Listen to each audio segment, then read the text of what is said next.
CTET का paper देने जा रहे हो तो आपके लिए ये जो वीडियो है ये बहुत ही इम्पॉर्टेंट है। तो ये देखो, मैं आपको एक चीज़ बताने जा रही हूँ, ये आप प्लीज़ पक्का देखना क्योंकि ये आपके लिए बहुत इंपॉर्टेंट होने वाली है। अगर नहीं होगी तो आप मुझे कमेंट में कर देना, ठीक है। देख लेना, ये आपको कुछ ना कुछ बेनिफिट पक्का देगी, तो प्लीज़ इसको पूरा देखना। और इन्फॉर्मेशन क्या है, अगर आप सी-टेट के एस्पिरेंट हो तो पेपर देने से पहले आप ये वीडियो पक्का देखना, ठीक है। तो ये देखो 8 फरवरी 2026 का है। सभी को पता है कि 4 सेक्शंस होती है। फर्स्ट सेक्शन होती है जो पेपर में आती है वो आपकी CDP की होती है, चाहे वो SST वाला एस्पिरेंट हो चाहे वो साइंस मैथ का हो, उनको वो दोनों को सेम सेक्शन करनी होती है, ठीक है। सेकंड जो पार्ट होता है वो मैथ साइंस वालों के लिए होता है और SST के लिए होता है। CDP के आगे आपको मैथ साइंस का सेक्शन मिलेगा, ठीक है। एक ट्रिक भी बताने वाली हूँ जो किसी को नहीं पता है, वो सीक्रेट है, पेपर में ही छुपा है, वो बताऊँगी, उससे आपको काफ़ी हेल्प मिलेगी, ठीक है। तो अब नेक्स्ट बात आती है आपकी पार्ट 3 की।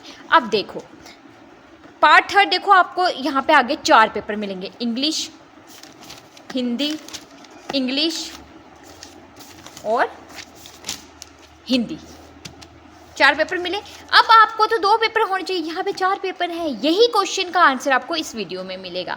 तो देखो बात क्या है, ये वाला जो सेक्शन होता है पार्ट 3, यहाँ पे लिखा होता है पार्ट 3 इंग्लिश और ये part 3 Hindi, part 4 English, part 4 Hindi, ठीक है।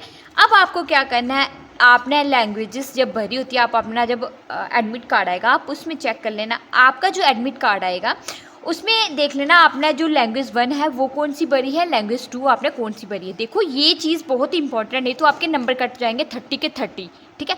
अगर आपने जो लैंग्वेज 1 इंग्लिश भरी है तो आपने सबसे पहले ये पेपर करना है इंग्लिश का पार्ट 3, जिसने लैंग्वेज फर्स्ट इंग्लिश भरी है। अगर आपने लैंग्वेज फर्स्ट हिंदी भरी है तो आपको ये वाला सेक्शन करना है हिंदी, ठीक है। समझ आई? अगर आपने लैंग्वेज फर्स्ट इंग्लिश भरा है तो आपको ये वाला करना है। इसके साथ वाली जो हिंदी होती है वो उनको करनी होती है जिन्होंने पार्ट जो लैंग्वेज फर्स्ट है वो हिंदी भरी होती है, ठीक है। अब जिन्होंने लैंग्वेज 2 इंग्लिश भरी है ना, उसको इंग्लिश का ये करना होता है, और जिसने लैंग्वेज 2 हिंदी भरी है उसको ये वाला करना होता है। आई थिंक आपको क्लियर हो गया होगा। जैसे मैंने भरा हुआ पार्ट जो मेरी लैंग्वेज 1 है वो इंग्लिश है, तो मैं सबसे पहले वाला करूँगी, फिर मुझे इसके आगे वाली हिंदी नहीं करनी है, मुझे लास्ट वाली हिंदी करनी है, क्योंकि लास्ट वाली हिंदी किसकी होगी, जिसने पार्ट जो लैंग्वेज 2 है, सॉरी पार्ट बोल रही हूँ, लैंग्वेज 2 जिसने हिंदी भरा होगा उसको लास्ट वाला करना है। और एक ट्रिक सबसे मेन जो सबसे इम्पॉर्टेंट है वो एक चीज़ बताने जा रही हूँ, तो ध्यान से सुनना, ये आपके लिए बहुत बेनिफिशियल है, ठीक है। कई स्टूडेंट्स होते हैं उनको हिंदी समझ नहीं आती है, कई स्टूडेंट होते हैं उनको इंग्लिश समझ नहीं आती है, ठीक है।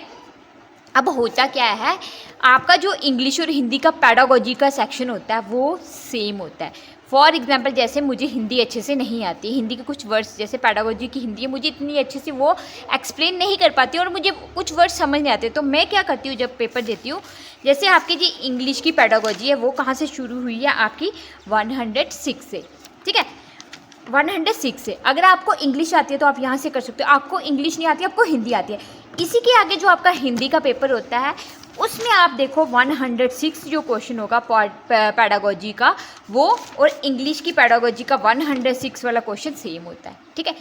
समझ आई?